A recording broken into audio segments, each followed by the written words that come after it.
the hypocrisy of the strong atheist and the anti-theist, the godless community, does not stop at might makes right, and it doesn't stop at their double standard of God as creator, sovereign creator, not having the right to completely control his creation, where they live by the same principle in their minds as according to what they create and how they do whatever they want, thinking and living inside themselves introvertedly in a principle of my will be done.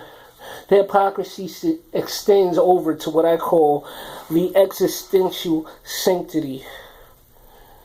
And that's their notion that that human life, that flesh, is so sacred. And they use this as their justification to get all bent out of shape when they go back into the Old Testament. An Old Testament, a testament that really has nothing to do with God's covenant of good news and mercy, reconciliation with God, which is in the New Testament.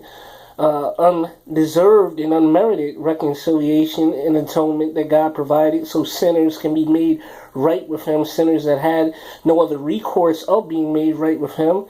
And this, by way, God created a way for sinners to escape fiery damnation, which they're so concerned about and offended of. However, do they take it? No. They rather prosecute God in their own hearts and minds and in light company.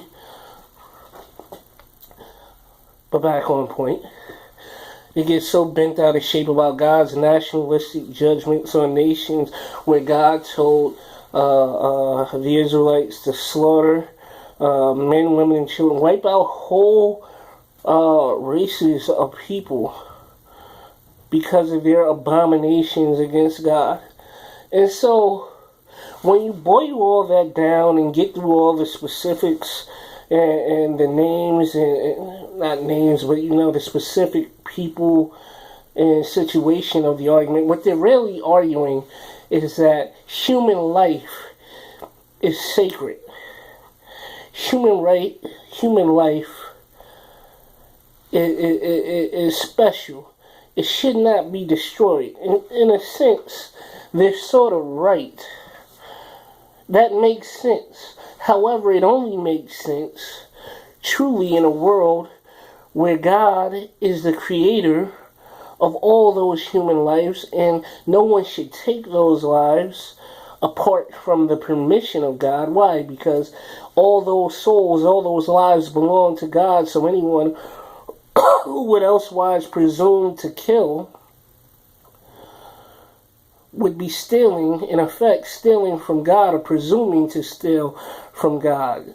And that's why every Christian around the world, every real Christian anyway, around the world would agree that no human being has the right to take a life out of their own presumption, their own ideas, their own agenda, their own will.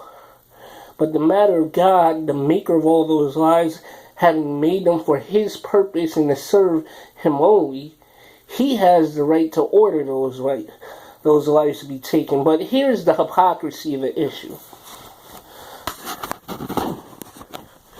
God is the creator of those lives.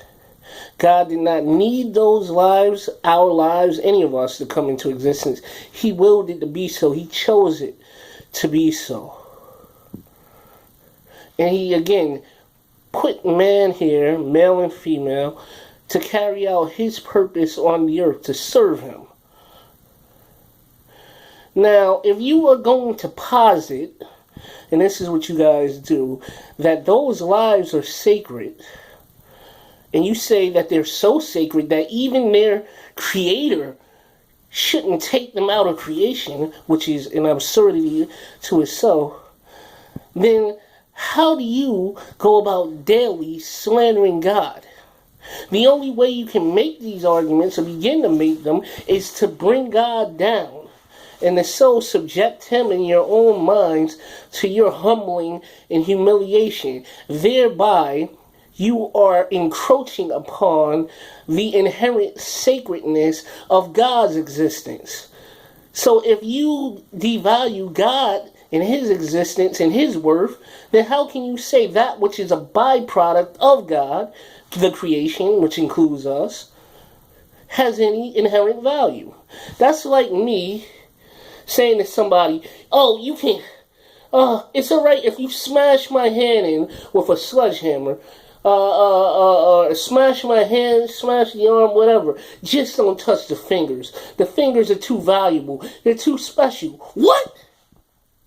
That would be stupid and an absurdity. It would be lunacy. Can you not see that it is the arm and the hand that uphold the fingers and not the other way around?